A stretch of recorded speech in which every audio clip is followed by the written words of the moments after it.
दिल्ली से कैंप कार्यालय पहुंचने के तुरंत बाद केसीआर ने समीक्षा बैठक की। सीएमओ ने उपलब्ध मंत्रियों और अधिकारियों को तुरंत प्रगति भवन आने के आदेश जारी किए। इस समीक्षा में ऐसा लगता है कि राज्य में नवीनतम राजनीतिक स्थिति, अगले उपचुनाव अभियान और केंद्रीय चुनाव आयोग के निर्देशों पर चर्चा हुई।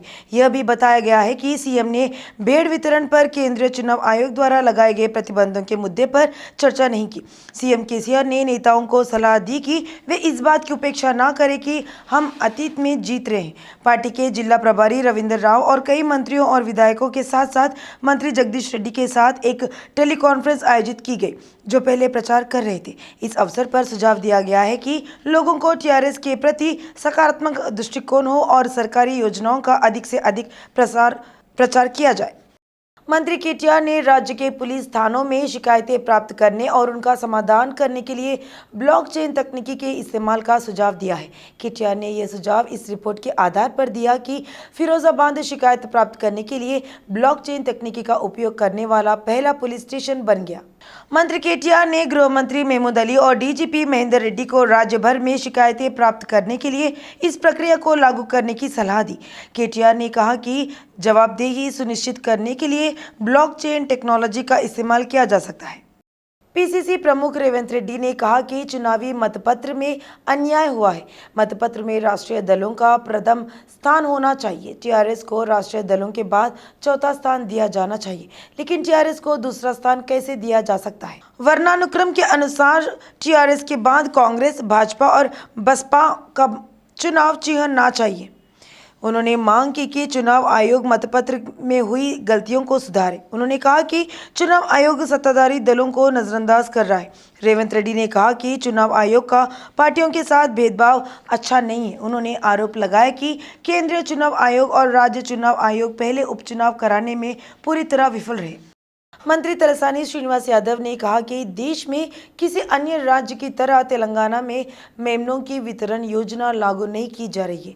उन्होंने कहा कि चुनाव कार्यक्रम से पहले लाभार्थियों को पैसे ट्रांसफर करने का काम शुरू कर दिया गया था। इस मौके पर तेलंगाना भवन में भाजपा की आलोचना की कि बीजेपी मनी ट्रांसफर को रोकने के लिए साजिश कर रही है। मंत्री तलसानी ने कहा कि सीएम केसीआर का मकसद जातिगत पेशों को प्रतिष्ठा दिलाना है। उन्होंने कहा कि प्रदेश में 11,000 करोड़ के मेमनों का वितरण किया जा चुका है। मंत्री तलसानी ने स्पष्ट किया कि दूसरी किस्त के सभी लाभार्थियों को पैसा ट्रांसफर किया जाएगा। मंत्री श्रीनिवास गौड़ ने बीजेपी पर चुनाव आयोग को बाधित करने, तेलंगाना को तबाह करने की साजिश करने का आरोप लगाया। उन्होंने पूछा कि भाजपा अगले चुनाव को देखकर तेलंगाना के लिए क्या कर पाई। मंत्री श्रीनिवास गौड़ ने तेलंगाना भवन में भाजपा को लेकर जमकर आलोचना की। उनका कहना है कि कार से मिलते जुलते कई चुनावी चिन्ह आवंटित किए। केंद्र में दुब्बका और हुजूराबाद में कितना पैसा लाया गया, इसका भाजपा नेताओं को बताना होगा। मंत्री श्रीनिवास गौड़ ने कहा कि दुब्बका और हुजूराबाद की तरह ही नियमित संवाद मुनगोड़ में भी कहा जा रहा है। मंत्री ने कहा कि चुनाव आने पर भाजपा हिंदुत्व की याद आती है और टीआरएस के धर्म के आगे भाजपा का अधर्म नहीं जीत पाएगा। उपाध्यक्ष पद्माराव गौड़ ने कहा कि अगर टीआरएस अलकमान आदेश देता है तो वह जापान में भी चुनाव लड़ने के लिए तैयार है। उन्होंने कहा कि सिकंदराबाद विधानसभा से फिर से चुनाव लड़ेंगे। पद्माराव गौड़ ने विश्वास व्यक्त किया कि वे मुनगोड़ में जीतेंगे। पद्माराव गौड़ ने कहा कि उनके निर्वाचन क्षेत्र में केंद्र की ओर से कोई फंड नहीं आया है। राज्यपाल को बिलों को मंजूरी देनी चाहिए। उन्होंने कहा कि कुछ फाइलें जल्द नहीं आती है और ज़रूरत के हिसाब से फैसले दिए जाते। हम तेलंगाना में हैं। एआईसीसी के राज्य मामलों के प्रभारी मणिकम टैगोर और एआईसीसी सचिव नदीम जावेद ने संगारेड्डी जिले में राहुल गांधी की भारत जोड़ो पदयात्रा के रूट मैप की जांच की। बेल से राहुल गांधी के मार्च मार्ग को नेताओं ने दिखाया। संगारेड्डी निर्वाचन क्षेत्र गणेश गड्ढा गणेश मंदिर, जहां विधायक जग्गारेड्डी और जिलाध्यक्ष निर्मला द्वारा राहुल की नाइट होटल आयोजित की जाती है। उन्होंने निर्वाचन क्षेत्र में जुलूस का मार्ग समझाया है। टैगोर ने मार्च मार्ग मानचित्र की परीक्षा के भाग में रूप में संगारेड्डी से जुक्कला तक अंडोल का दौरा किया।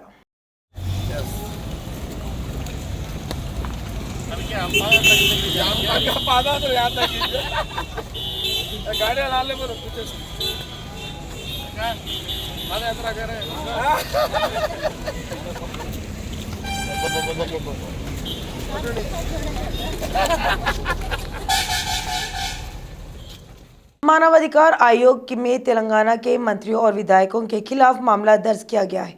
बीसी राजनीतिक जेएसी अध्यक्ष राचला युगंधर गौड ने शिकायत में कहा कि 118 निर्वाचन क्षेत्रों को भगवान भरोसे छोड़ दिया गया और सभी विधायकों को अंधेरे में छोड़ दिया गया।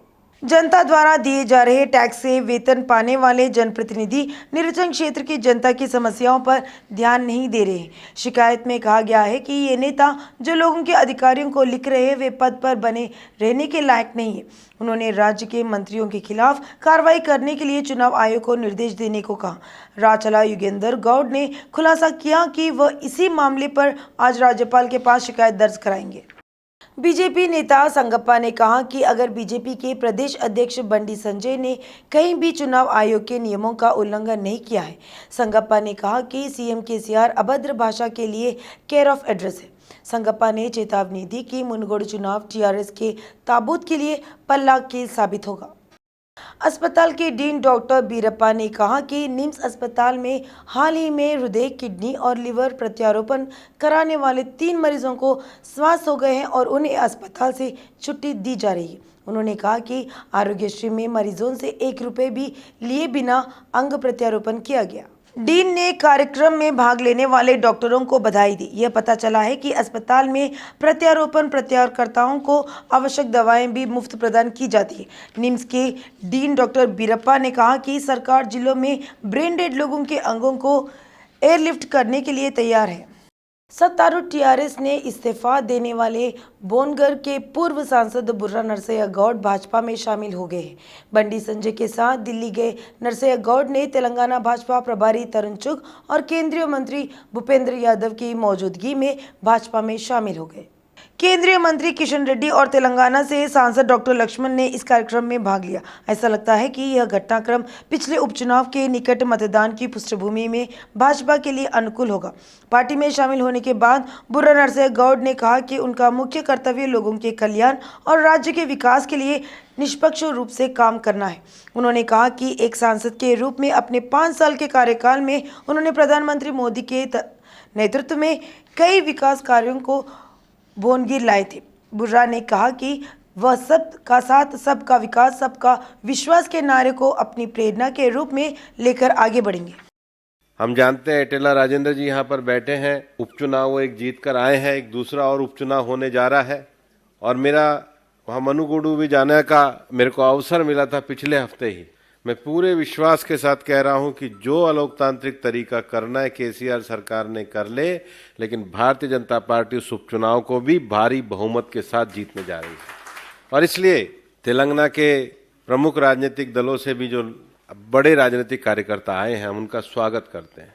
తెలంగాణలో కూడా అందరి తెలంగాణ అభివృద్ధి కల తెలంగాణ, కొందరి తెలంగాణ కాదు, అందరి తెలంగాణ అభివృద్ధి తెలంగాణ, సబ్కా తెలంగాణ స్వాస్థ్య తెలంగాణ అనే ఉద్దేశంతో ఈరోజు చేరటం జరిగింది। ఈ సందర్భంగా सभी को मेरा धन्यवाद है। मैं ये बोल सकता हूँ, मैं दिल से पूरा लगन के साथ तेलंगाना प्रगति के लिए और देश का प्रगति के लिए मेरा पूरा जीवित अपना देश का प्रगति के लिए काम करूँगा।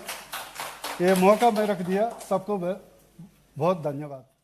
बंजारा हिल्स के एक निजी स्कूल में 4.5 साल की बच्ची के साथ दुष्कर्म की घटना पर राज्य की आदिवासी एवं महिला एवं बाल कल्याण मंत्री सत्यवती राठौर ने कड़ी प्रतिक्रिया दी। मंत्री ने पुलिस को स्कूल के प्रिंसिपल की कार के चालक रजनी कुमार के खिलाफ सख्त कार्रवाई करने का आदेश दिया। लापरवाही बरतने वाले स्कूल प्रबंधन व स्टाफ के खिलाफ भी कार्रवाई की जाए। उधर एसीपी सुदर्शन ने बताया कि आरोपियों के खिलाफ रेप के मामले के साथ पोक्सो एक्ट के तहत मामला दर्ज कर लिया गया है। उन्होंने कहा कि स्कूल में हुई घटना के बाद प्राचार्य पर भी आरोप लगाया गया है। इस क्रम में पुलिस ने भारी प्राचार्य माधवी के खिलाफ मामला दर्ज किया है। आरोपी को 20 साल कैद की सजा सुनाई जाएगी। ईडी के अधिकारियों ने मनी लॉन्ड्रिंग के एक नए मामले में मुसद्दीलाल ज्वेलर्स के एमडी सुकेश गुप्ता को गिरफ्तार कर कोर्ट में पेश किया है। नामपल्ली ईडी अदालत ने उसे अगले महीने की 5 तारीख तक रिमांड पर लिया और चंचलगुड़ा जेल ले गई। मुसद्दीलाल ज्वेलर्स ने 2011 तक सार्वजनिक क्षेत्र की company metals and minerals trading corporation से भारी मात्रा में सोना खरीदा। संबंधित राशि का समय पर भुगतान न करने पर ब्याज सहित 503 करोड़ रुपए एमएमटीसी के अधिकारियों ने सीबीआई में शिकायत दर्ज कराई और प्राथमिकी दर्ज की। ईडी अधिकारियों ने मनी लॉन्ड्रिंग के तहत भी मामला दर्ज किया और 2 दिनों तक तलाशी ली। बाद में सुकेश गुप्ता को हिरासत में ले लिया गया। किंग कोटी के सरकारी अस्पताल में मेडिकल जांच के बाद उसे नामपल्ली स्थित ईडी कोर्ट में पेश किया गया। अदालत ने उसे अगले महीने की 5 तारीख तक के लिए रिमांड पर लिया। करंट ही नहीं, पानी भी चौंकाने वाला है। बिरमगुड़ा धारा 24वें मंडल के तहत रुपेपुरम से एक परिवार को 50,000 पानी का बिल मिला है, इसलिए उसने अधिकारियों से संपर्क किया। इसी महीने की 17 तारीख को कर्मचारियों ने रसीद दी कि मल्लिका प्रभाला नाम की महिला के घर पर सितंबर माह का 50,771 रुपये का बिल आया है। इससे मल्लिका चौंक जाती है। सैकड़ों में आ रहा बिल 50,000 आया और जल बोर्ड कार्यालय चला है, लेकिन वहां के अधिकारियों ने कोई उचित जवाब नहीं दिया। इसके अलावा वह खैरताबाद में जल बोर्ड के प्रधान कार्यालय गए और निर्देशक श्रीधर से अपील की, क्योंकि वह बताना चाहती थी कि ऐसा क्यों हुआ जब पूरे बिल का भुगतान किया गया था। मल्लिका ने कहा कि उन्होंने वादा किया था कि नाला मीटर काम नहीं करेगा और वह मीटर को जांच के लिए भेजकर बिल ठीक कराएंगे। कांग्रेस अध्यक्ष के तौर पर सोनिया गांधी की जगह कौन लेगा, इस पर सस्पेंस खत्म हो गया है। पार्टी के वरिष्ठ नेता मल्लिकार्जुन खड़गे को अखिल भारतीय कांग्रेस कमेटी का अध्यक्ष चुना गया है। उन्होंने कांग्रेस के राष्ट्रपति चुनाव परिणामों में सांसद शशि थरूर के खिलाफ जीत हासिल की। इस चुनाव में खड़गे को 7,897 वोट और शशि थरूर को 1,000 वोट मिले थे। अन्य 416 वोट अयोग्य घोषित किए गए। इस महीने की 17 तारीख को चुनाव हुए थे और आज वोटों की गिनती शुरू हो गई है। उल्लेखनीय है कि कांग्रेस पार्टी के 127 वर्षों के लंबे इतिहास में अध्यक्ष पद का चुनाव केवल 6 बार हुआ था। इस चुनाव में पार्टी के वरिष्ठ नेता शशि थरूर और मल्लिकार्जुन खड़गे ने चुनाव लड़ा था। हालांकि खड़गे यह चुनाव जीतकर पार्टी की बागडोर संभाली। इंडियन आर्म्ड फोर्सेस के बारे में जो अग्निपथ की योजना है और वो किस तरीके से गलत तरीके से बनाया गया है और जिसका फायदा किसी युवक को भी होने वाला नहीं, देश को भी होने वाला नहीं और डिफेंस के लिए भी कोई उसकी यानी फायदा नहीं है। तो इसके बारे में हमने एक मेमोरेंडम पेश किया और दूसरा जो 13, 14, 15 3 दिन जो लगातार हमारे पीसफुल सत्याग्रह था, जो कहीं किसी ने कुछ गड़बड़ नहीं किया, लॉ एंड ऑर्डर को मेंटेन किया, गांधी जी के मार्ग पर हमने सत्याग्रह करके हमारे नेता को जो ईडी में एक फॉल्स केस में इन्वॉल्व करके उनको यहाँ पर ले जाया गया और इंट्रोगेशन वो भी रात के 11 तक 12 तक 5-5 घंटे और अब 3 दिन, आज फिर चौथा दिन।